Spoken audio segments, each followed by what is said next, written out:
नमस्कार। देखो, हम पढ़ेंगे मेंसुरेशन यानी क्षेत्रमिति। क्षेत्रमिति के अंतर्गत सबसे पहले पढ़ेंगे शंकु। कक्षा 9 के अंदर भी टॉपिक है और 10th के अंदर भी है। शंकु शंकु क्या होता है? शंकु का पृष्ठीय क्षेत्रफल, आयतन है, वक्र पृष्ठीय क्षेत्रफल है, किस प्रकार से निकाला जाता है? देखो, सबसे पहले शंकु की आकृति बना देता हूँ मैं। ये बना दिया शंकु।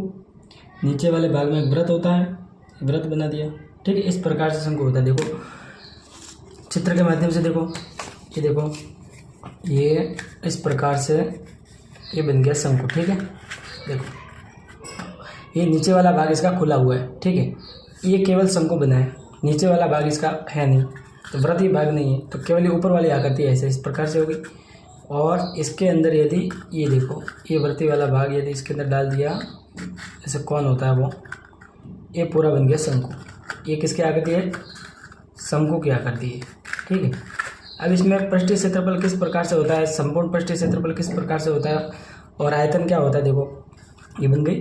ठीक है, अब देखना इसमें इसके शंकु के अंतर्गत क्या होती है। एक तो देखो ये वृत्तीय भाग है अंदर, तो वृत्तीय भाग की इस बिंदु से लगाकर यहाँ तक एक त्रिज्या होगी। क्या होगी?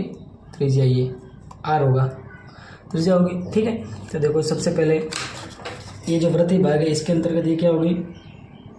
त्रिज्या, शंकु की त्रिज्या, त्रिज्या को इंग्लिश में बोलते हैं आर, ये होगा इसमें। ठीक है, ये क्या होगा, ये देखो इसको इस प्रकार से यदि मोड़ते हैं ये वाला, ठीक, तो एक तो मध्य बिंदु से सीधी लंबाई निकालनी। देखो एक तो ये सीधी, इसकी ऊंचाई कितनी होगी, ये हाइट, तो सीधी ऊंचाई कितनी होगी, इसको तो बोलते हैं हाइट। ठीक है, ये बीच वाले अंदर वाले भाग से ये है इसकी हाइट यहाँ तक। ठीक है, इसको बोलेंगे ऊंचाई, शंकु की ऊंचाई, ऊंचाई को इंग्लिश में बोलते हैं आज।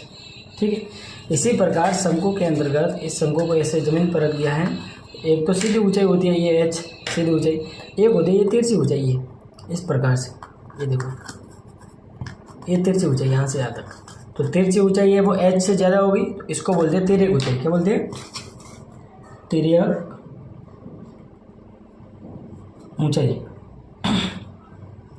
और तिर्यक ऊंचाई को इंग्लिश में क्या बोलते हैं? एल बोलते हैं। क्या बोलते हैं? एल। ठीक है, तो इस वाले वृत्तीय भाग की तो त्रिज्या होगी, ठीक है, सीधी ऊंचाई होगी वो हाइट होगी, और ये जो तिरछी ऊंचाई होगी इसको बोलते हैं तिर्यक ऊंचाई। ठीक है, अब तीनों में क्या संबंध होता है? देखो तीनों के अंतर्गत संबंध होता है, यहाँ पर अंदर की दिशा में इस प्रकार से देखो, ये एक रेखा खींच ली जाए ऐसे, ये ठीक है, तो ये सीधी ऊंचाई है, ये आर है, और ये क्या है? एल है। ये एल, ये है एच, और ये क्या है? आर। तो तीनों के अंतर्गत संबंध। यहाँ बीच में सीधा जो सीधी भुजा होती है वो क्या होता है? लंब होता है, परपेंडिकुलर होता है, तो ये यहाँ पर त्रिभुज बन जाएगा समकोण त्रिभुज। ठीक है, ये इसको नाम दो ए बी सी में समकोण त्रिभुज, ए बी सी में। अब समकोण त्रिभुज है तो बोधायन प्रमेय लगेगी, बोधायन प्रमेय से। अब बोधायन प्रमेय लगती है तो देखो बोधायन प्रमेय क्या होता है? कर्ण का स्क्वायर बराबर आधार का स्क्वायर प्लस लंब का स्क्वायर। तो यहाँ देखना कर्ण क्या है, जो सबसे बड़ी 90 डिग्री के सामने वाली भुजा होती है उसको कर्ण कहते हैं। तो कर्ण यहाँ पर क्या है? एल है, तो एल का स्क्वायर। आधार क्या है? आधार इसको मान लो आर, तो ये क्या आधार है? आधार का स्क्वायर। ठीक है, प्लस लंब, ठीक है, ये लंब मान लिया एच, एच का स्क्वायर। ये तीनों आपको ध्यान रखना है।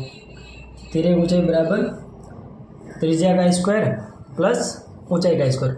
अगर यहाँ पर आर निकालना है तो देखो आर को ये रखो, एच को इधर लेकर जाओ, तो आर स्क्वायर बराबर L square minus H square. इसी सूत्र से ये भी बन जाएगा, क्योंकि एच स्क्वायर प्लस इधर आएगा तो माइनस एच स्क्वायर बन जाएगा। इसी प्रकार यदि एच स्क्वायर निकालना है तो देखो एच स्क्वायर बराबर L square minus R square. ठीक है, इसे देखो एक एग्जांपल है, आपको त्रिज्या का मान दिया हुआ है 7 सेंटीमीटर। ठीक है, एच का मान दिया आपको 24 सेंटीमीटर, आपको एल निकालना है। ठीक है, तो एल किस प्रकार से निकालोगे? देखो तो सबसे पहले सर्वसमीकरण ये सूत्र लगाओ बोधायन प्रमेय से, एल का स्क्वायर बराबर आर का स्क्वायर प्लस एच का स्क्वायर, ये वाला लगा दिया। आर का मतलब कितना है 7 का स्क्वायर, एच मतलब 24 का स्क्वायर, ठीक है। यहाँ पर आएगा एल का स्क्वायर, 7 का स्क्वायर 49 और 24 का कितना होता है 576, दोनों को जोड़ोगे हो जाएगा 625। यहाँ पर एल स्क्वायर है। अब एल स्क्वायर है तो ये तो एल स्क्वायर का मान है, अपने एल का निकालना है। तो जैसे यहाँ से ये स्क्वायर हटाओगे इधर क्या आ जाएगा वर्गमूल, 625 का वर्गमूल कितना होता है 25 होता है। इस प्रकार से आप तिर्यक ऊंचाई निकाल सकते हैं, ठीक है।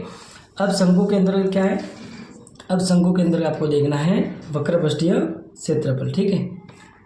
शंकु का वक्र पृष्ठीय क्षेत्रफल, इसके लिए सूत्र होता है पाई आर एल, ये होता है सूत्र। अब वक्र पृष्ठ का मतलब क्या है, देखो ये शंकु है पूरा, ठीक है, पूरा शंकु है, ये इसके अंदर वृत्तीय भाग है, ठीक है।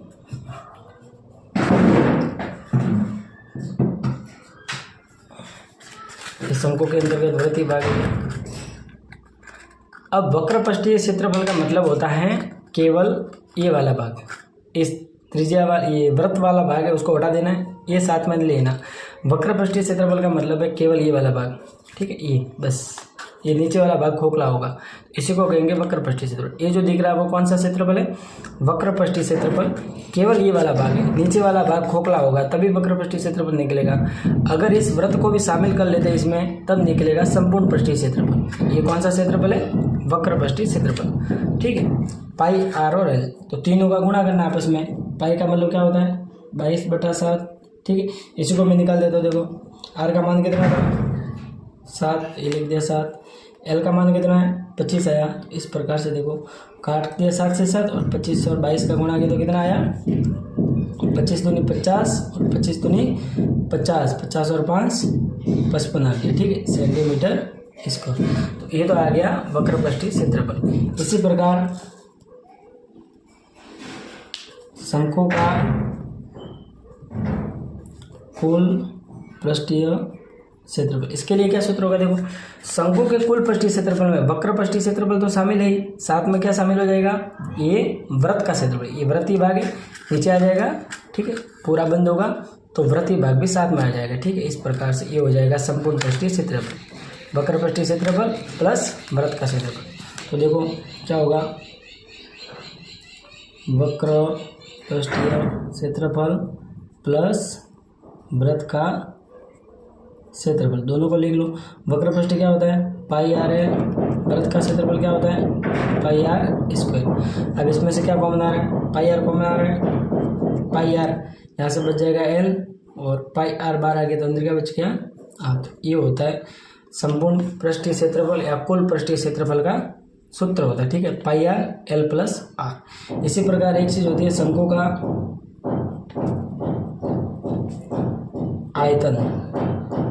अब आयतन का मतलब क्या होता है, ठीक है, आयतन का मतलब है इस शंकु के अंदर कोई भी चीज़ भरना है, जैसे इसके अंदर आइसक्रीम खानी है, पानी भरना है या कोई अन्य पदार्थ भरना है, इसके अंदर ये पात्र है टोपी नुमा आकृति है, इसके अंदर कोई चीज़ भरनी है तो इसके अंदर कोई भी वस्तु कितनी आ सकती है तो वो कहलाता है आयतन, ठीक है। बेलन का आयतन आपको याद है कितना होता है पाई आर स्क्वायर एच, होता है बेलन का आयतन। अब बेलन होता है तो ये जैसे बेलन है तो बेलन सीधा सीधा होगा ये, ठीक है, बेलन सीधा होता है तो क्या करना है बेलन का 1/3 करना है, ये होता है शंकु का आयतन का क्षेत्रफल 1/3 पाई आर स्क्वायर एच। अगर आपको कोई बोल दे कि टोपी का क्षेत्रफल ज्ञात करो, अब टोपी तो अंदर वाला भाग खुला रहेगा, तो अंदर वाला खुला रहेगा तो आपको कौन सा क्षेत्रफल ज्ञात करना है वक्र पृष्ठीय क्षेत्रफल, ठीक है, किसी टोपी का ज्ञात करना है तो इस प्रकार से ये जो तिर्यक ऊंचाई है और त्रिज्या में संबंध है और वक्र पृष्ठ का क्षेत्रफल है पाई आर एल और संपूर्ण पृष्ठीय क्षेत्रफल है पाई आर एल प्लस आर, ये ध्यान रखना है, ठीक है, धन्यवाद। और आयतन आ गया 1/3 पाई आर स्क्वायर एच, ठीक है। आयतन की इकाई हमेशा कितनी होगी, घन सेंटीमीटर होगी, अगर सेंटीमीटर है तो घन और मीटर है तो घन मीटर होगी, ठीक है। तो इस प्रकार से ध्यान रखना है।